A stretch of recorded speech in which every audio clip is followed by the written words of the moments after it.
All right, hey guys, welcome to the bullpen for your Masked Up Tip Tuesday. We're excited to share for you guys today for the NFCA Tip Tuesday, something we do here at Ole Miss called spin progressions. So I have Ansley here with me today. She's gonna run you guys just kind of through a curveball spin progression. So she's gonna start just close to her catcher here in her stance. And so she's just starting with some regular like curveball spins.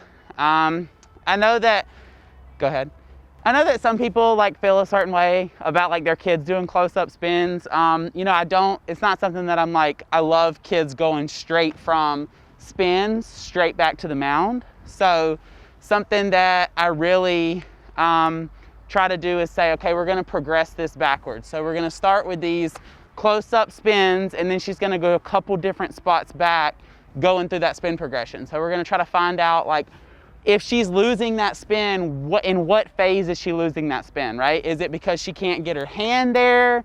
Is it a posture thing? Like, is she stuck in her backside? So we'll run through the whole progression and kind of show you guys what we do. So she's gonna go from just like some slight spins, just a little bit, and she's gonna go up in like a K.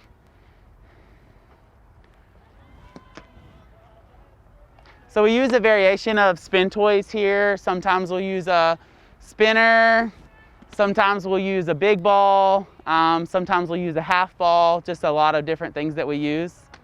Good, Ans.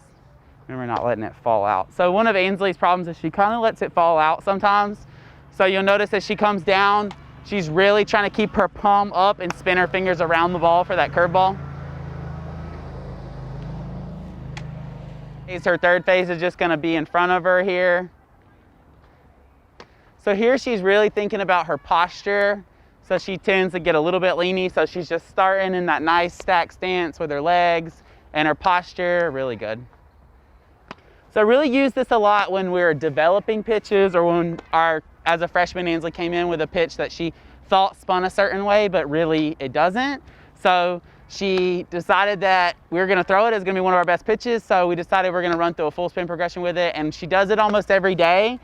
Just because it's one of those pitches that if you don't pay attention to it, will get a little off on her. All right, so then she's gonna move to what we call a step through. So in that step through, what she's doing is exactly what I said. She's just stepping through and she's just spinning the ball.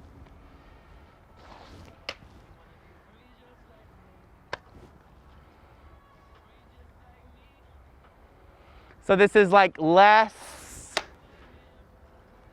explosive than a walk through. So she's not trying to like walk through powerfully. She's just stepping through nice and easy, worried about the spin of the ball. I'm a firm believer that you learn how to spin the ball by playing catch. I really probably wasn't great at spinning the ball until I threw a ton of BP, and you're just like stepping through and learning how to spin. And then she'll also do these with her regular ball. So she'll drop the spin toy, whatever that spin toy of choice is. Like for Ansley, it's the big ball, and she'll go to her regular ball and she'll do those.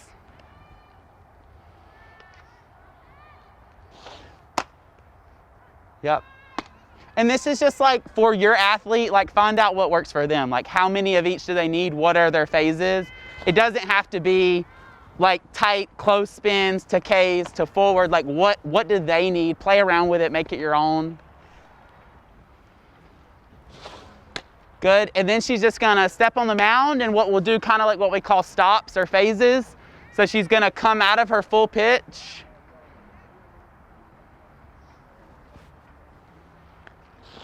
Yep, and then she's gonna spin that ball. Perfect spin there. So what we find is that somewhere in this front position, she's getting herself in a spot where she can't spin that ball. Either she's getting a little too lean and she's getting her arm stuck, or she can't maintain that hand posture. So we'll usually alternate those with a full pitch. So she'll do a stop, and then she'll go for a full. And she decided to throw great curveballs today. So just a little Tip Tuesday for you guys. And if you can master these, then you too can be a spinny rebel.